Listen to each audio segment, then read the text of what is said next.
Now मैं आपको discuss कर रहा हूँ कोल्ड वार। अब कोल्ड वार में है क्या, आप समझिए मेरी बात को।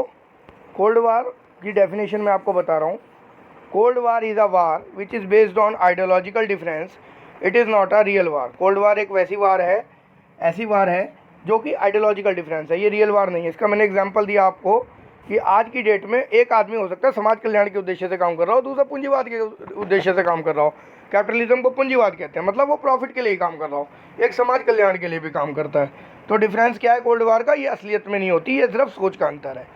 जैसे पॉजिटिव और नेगेटिव है, जस्ट लाइक डैट आप कैपिटलिज्म को फॉलो कर रहे हैं, सोशलिज्म को, ठीक है। प्राइवेट बिजनेस होगा तो कैपिटलिज्म, और समाज कल्याण के उससे काम करने रहे सरकार कर रही है तो सोशलिज्म।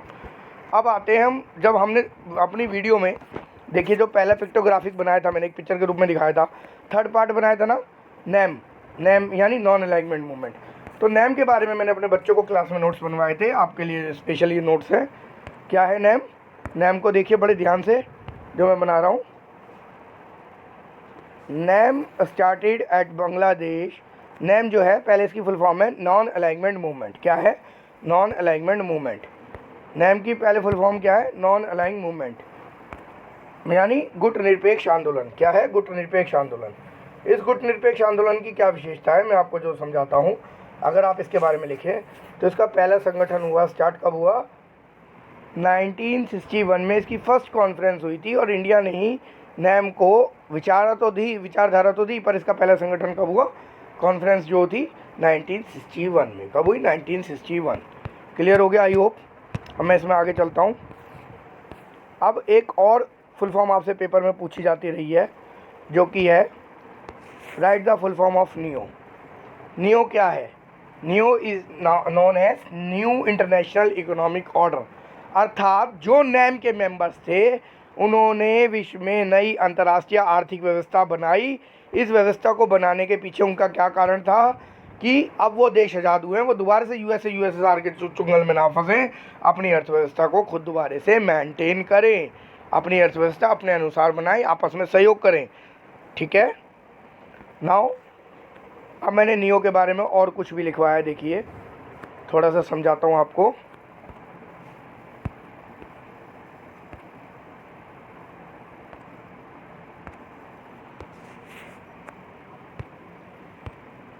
नियो देखिए, आप ऐसा भी याद कर सकते हैं, अगर पेपर में 2 नंबर का आता है तो ये बहुत है लिखना।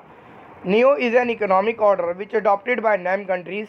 नियो वह आर्थिक व्यवस्था है, वह आर्थिक आदेश है या व्यवस्था है जो नैम कंट्रीज़ और इंटायर वर्ल्ड ने एक्सेप्ट किया था इस सिस्टम को, to deal with NAM countries, की नैम कंट्रीज से डील करते हुए हमें नियो को अपनाना पड़ेगा। नियो के नज़रिए से नैम कंट्रीज़ को देखना पड़ेगा, अर्थात जो इसमें 5 देश थे, ठीक है, जैसे भारत था, गाना था, इंडोनेशिया था, इजिप्ट था। तो NIEO is known as new international economic order. तो 2 नंबर में इतना काफ़ी है, बाकी उसके लिए और भी चीज़ लिख सकते हैं। ये याद करेंगे आप, अगर समझ आए हो तो अच्छा लग रहा होगा। आई होप इंटरेस्ट आ रहा होगा सुनने में। थोड़ा सा वीडियो लेंदी ज़रूर हो सकता है, पर आपको मैं सभी एक ही वीडियो में सब चीज़ कवर करूँगा ताकि आपको आसानी रहे। अब पेपर में ये चीज़ आ सकती है, right the full form of USSR. तो यूएसएसआर का मैंने, जैसे आपने देखा था एक पिक्चर बनाया हुआ था बॉक्स बना गोला बनाकर, तो union of Soviet socialist Republic. ठीक है। तो ये क्या था? जो सोवियत सिस्टम था, सोशलिस्ट रिपब्लिक कंट्रीज़ जो थी, रिपब्लिक्स होगा यहाँ, वो कंट्रीज़ का जो ग्रुप था, जो संघ था, यूनियन यानी ऑर्गेनाइजेशन यानी यूनियन, उसी को कहा गया union of Soviet socialist Republic. तो ये आप ध्यान रखेंगे, एक बहुत अच्छा क्वेश्चन है, मे भी एग्जाम्स में आ सकता है कहीं भी। ठीक है। आगे मैंने एक बच्चे को क्वेश्चन लिखवाया, which is known as the highest point of the cold war. Cold war का हाईएस्ट पॉइंट क्या था? ठीक है, मतलब ऐसी कौन सी घटना थी जिसके वजह से जो विश्व युद्ध है बहुत आगे तक बढ़ सकता था, मतलब थर्ड वर्ल्ड होने की संभावना थी, कोल्ड वार से हॉट वार में कन्वर्ट हो जाता। तो that is called the Cuban missile crisis. जैसा कि आपको पता है, क्यूबा एक छोटा सा टापू है। यूएसएसआर ने क्यूबा से दोस्ती कर ली थी और क्यूबा के पास मिसाइलें रख दी थी अमेरिका की तरफ डायरेक्शन कर कर। अमेरिका को जब पता लगा तो अमेरिका ने सबसे पहले क्यूबा से कहा इसको हटा ले, नहीं तो इसके चक्कर में तू मारा जाएगा। और क्यूबा के जो प्रेसिडेंट थे उन्होंने तुरंत उसको वहाँ से अब उन मिसाइलों को हटवाया, और उसका आउटपुट क्या आता है जी आपके सामने है कि वो यूएसएसआर को वो मिसाइलें वापस कर देता है कि भाई मुझे नहीं रखना, और क्यूबा सेफ हो जाता है। इन केस अगर क्यूबा ना मानता तो now the cold war convert into the hot war, और वो असली युद्ध में कन्वर्ट हो जाती। आई होप आप मेरा पॉइंट समझ रहे होंगे। It is known as the Cuban missile crisis. थोड़ा सा जब आप बुक से डील करेंगे तो आपको निकिता क्रुश्चेव का नाम मिलेगा, जॉन कैनेडी का नाम मिलेगा। आपको क्लियर होना चाहिए जॉन कैनेडी जो है अमेरिका के ही होंगे, निकिता क्रुश्चेव होंगे। तो प्रधानमंत्री के नाम से ज़्यादा आपको इंसिडेंट याद होना चाहिए। और आप और मोर डिटेल के लिए एक बार एनसीईआरटी रेफ़र जो करें, किसी भी यूट्यूब चैनल के नोट्स या कुछ पढ़ने की जगह आप एनसीईआरटी को भगवान समझकर जो पढ़ें। NCERT is best. और पहले चैप्टर को बिल्कुल ना छोड़े, I request you. Cold war के दौरान क्या क्या हुआ था विश्व में, जो दो सुपर पावर्स थी यूएसए और यूएसएसआर, इन्होंने कुछ ऑर्गेनाइजेशंस बनाए थे। क्या थे? एक नाटो बनाया था, एक यूएसएसआर था।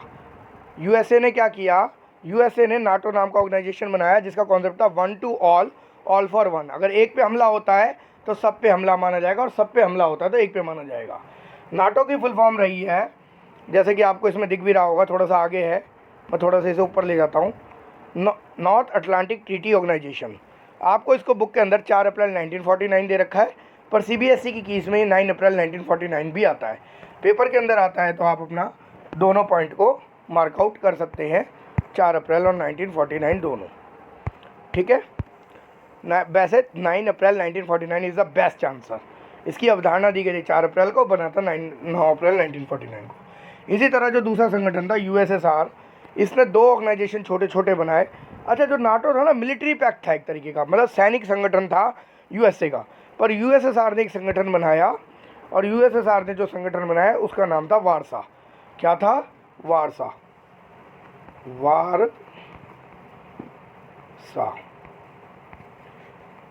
यूएसएसआर ने वारसा पैक्ट बनाया, अर्थात ये भी एक मिलिट्री ऑर्गेनाइजेशन था जो यूएसएसआर की तरफ से किया जा रहा था। जैसे यूएसए नाटो बनाया, इन्होंने वारसा बनाया। इसके साथ ही यूएसएसआर ने 2 और छोटे छोटे संगठन बनाए, सीटो और सेंटो। सीटो और सेंटो को आप कैसे समझेंगे? सीटो जो था south east Asian treaty organisation, और सेंटो था सेंट्रल ट्रीटी ऑर्गेनाइजेशन। दोनों ही 1955 में बनी थी। नाटो की फुल फॉर्म मैंने आपको बता दी, नॉर्थ अटलांटिक ट्रीटी ऑर्गेनाइजेशन। ये मेरे क्लास नोट्स हैं जो मैं बच्चों के साथ शेयर करता हूँ, तो आप इन पर बहुत ध्यान देंगे। कब बना था? 4 अप्रैल 1949 को इसकी बात हुई, 9 अप्रैल 1949 को बना। सीटो सेंटो की फुल फॉर्म मैं ऊपर बता चुका हूँ, फिर भी देख लें। South east Asian treaty organisation और सेंट्रली ट्रीटी ऑर्गेनाइजेशन। क्लियर हो गया? South east Asian treaty organisation और सेंट्रली ट्रीटी ऑर्गेनाइजेशन। अब आगे चलते हैं। अब हुआ क्या था, यूएन जब बना तो यूएन ने 1972 में एक कॉन्फ्रेंस करी ट्रेड ऑन डेवलपमेंट पे, किस तरह विश्व में व्यापार कर विकास किया जा सकता है। तो उस कॉन्फ्रेंस को, उसका पूरा शॉर्ट नाम अंकटाड कहा जाता है, यानी अंकटाड का UNCTAD, यूएन से तो यूनाइटेड नेशन हो गया, सी से कॉन्फ्रेंस हो गया, TAD को ऑन ट्रेड एंड डेवलपमेंट के रूप में याद करेंगे आप। अंकटाड की पूरी full form United nation conference, ये तो आपको इजीली याद हो जाएगा। TAD को याद करेंगे, ऑन ट्रेड एंड डेवलपमेंट। संयुक्त राष्ट्र का वह सम्मेलन जिसमें व्यापार करके विकास करने की बात की गई थी। 1972 में क्या होता है, जब ये कॉन्फ्रेंस 1972 में की गई, ईयर भी पूछा गया इसका एक पेपर में, ऑब्जेक्टिव क्वेश्चन में, किस ईयर हुआ था, किस ईयर में ये अंकटाड हुई थी? 1972। इसने एक रिपोर्ट दी थी, रिपोर्ट का नाम था towards a new trade policy for development. क्या था? Towards a new trade policy for development, कि विकास के लिए एक नई पॉलिसी कैसे बने, that is called UNCTAD. Clear हो गया? चलो, अब इसने कुछ रिकमेंडेशन दी थी, 4 रिकमेंडेशंस, वो मैं आपको बुक में क्लियरली दे रखी है। जैसे कि क्या क्या उसकी रिकमेंडेशन थी। जो लीस्ट डेवलप कंट्रीज़ है वो अपने रिसोर्सेज का खुद यूज़ करें, लाइक ऑयल मिनरल में देखता हूँ थोड़ा सा दे रखी है। ये बच्चे ने ना थोड़ा एक आगे करके लिख दिया, थोड़ा ये मुझे समझाना बहुत ज़रूरी है। मैं रिकमेंडेशन समझाने से पहले आपको ये बताता हूँ, आपसे पेपर में LDC की फुल फॉर्म पूछी हुई थी एक पेपर के अंदर, what is the meaning of LDC। तो LDC का मतलब था लीस्ट डेवलप कंट्रीज़, ऐसी कंट्री जो डेवलप नहीं है पर डेवलपमेंट की प्रोसेस में चल रही हैं, बहुत पिछड़ी हुई हैं। तो पूरे विश्व को 3 भागों में बांटा गया। आपने हर बार सुना होगा, India is a third world country, India is a third world country. अरे भाई, थर्ड वर्ल्ड का मतलब क्या है, हमें कोई तो समझाओ, तो समझो ना भाई। हो फर्स्ट वर्ल्ड का मतलब है डेवलप कंट्री जो पूरी तरह से विकसित हो चुकी हैं, like America. Second world countries वो हैं जो अंडर डेवलप हैं, मतलब डेवलप हो रही हैं धीरे धीरे धीरे धीरे। USSR बच्चे ने लिख दिया, आज की डेट में USSR के बाद बना था सोवियत यूनियन, और सोवियत यूनियन के बाद बना रशिया। तो रशिया जो है, या और कंट्रीज़ ऐसी जो अंडर डेवलप हो रही हैं। तो रशिया को तो हम कह सकते हैं डेवलप है, चाइना को कह सकते हैं अंडर डेवलप, पर लीस्ट डेवलप कंट्रीज़ कौन सी हैं? जो डेवलप नहीं है, डेवलपमेंट की सीढ़ियों पर चल रही है। हम ये भी नहीं कह सकते, एक तो हो सकती है डेवलप कंट्रीज़ वो तो डेवलप हो चुकी है, अंडर डेवलप जो मीडियम से ज़्यादा हो रही है पर फुली डेवलप नहीं है, और लीस्ट डेवलप जिसमें तो डेवलपमेंट है ही नहीं, लगभग नाम को कागज पूर्ति चल रही है, लाइक इंडिया डेवलपमेंट, पाकिस्तान, ठीक है। तो LDC की फुल फॉर्म रही लीस्ट डेवलप कंट्रीज़। तो जो अंकटाड हुआ था, अंकटाड में देखो बच्चे ने ये गलत लिख रखा है, ये अंकटाड का ना वो थोड़ा सा मैंने अभी नोटिस किया, तो इसको ठीक करेंगे आप लोग। अंकटाड की जो है, इसको क्या है मैं समझा रहा हूँ थोड़ा सा, देखिए ज़रा। अंकटाड का कुछ कॉन्फ्रेंस के नाम थे, तो क्या थे देखिए, ये बच्चे ने गलत लिख रखा है, ये अंकटाड होना चाहिए, ये अंकटान लिख दिया, तो इसे थोड़ा माइनर से रिमूव करेंगे, अपने ध्यान नहीं देंगे, आगे रिपोर्ट पे ध्यान देंगे। क्या कहा था, तो क्या कहा गया, give the LDC control over there natural resource exploited by the developed western countries. आपको इनको याद करना है सेम टू सेम, कि जो least develop country like India, जो ब्रिटेन का गुलाम था, जो हमारे पास नेचुरल रिसोर्स है ना, वो वेस्टर्न कंट्रीज़ ने हमारे लिए यूज़ किए, हमारे ब्याह पे वो यूज़ करा। जैसे ब्रिटेन ने हमारे बहुत सारे यूज़ किए, कोहिनूर हीरा ले गए यहाँ से, ठीक है, और भी बहुत कुछ हमारे मसाले ले गए, मसालों की टेक्निक ले गए, बहुत चीज़ों का पेटेंट करा लिया। तो एक आ गया कि यूनाइटेड नेशन के द्वारा, अंकटाड की रिपोर्ट के द्वारा, towards the new trade policy for development के द्वारा, कि जो नेचुरल रिसोर्सेज है उस पर हम खुद कंट्रोल करें। दूसरा कहा गया, obtain access to western markets so that the LDC could sell their products. जो लीस्ट डेवलप कंट्रीज़ है लाइक इंडिया और छोटी छोटी कंट्री जो लीस्ट डेवलप कंट्रीज़ हैं, जो विश्व में अभी पूरी तरह से विकसित नहीं है, उनको वेस्टर्न मार्केट का एक्सेस दे दो भाई, ताकि वो अपना प्रोडक्ट बेच सके, and therefore make trade more beneficial for the poor country, और ये जो गरीब कंट्री है इनको ज़्यादा बेनिफिट मिल सके। Third, reduce the cost of technology from the western countries।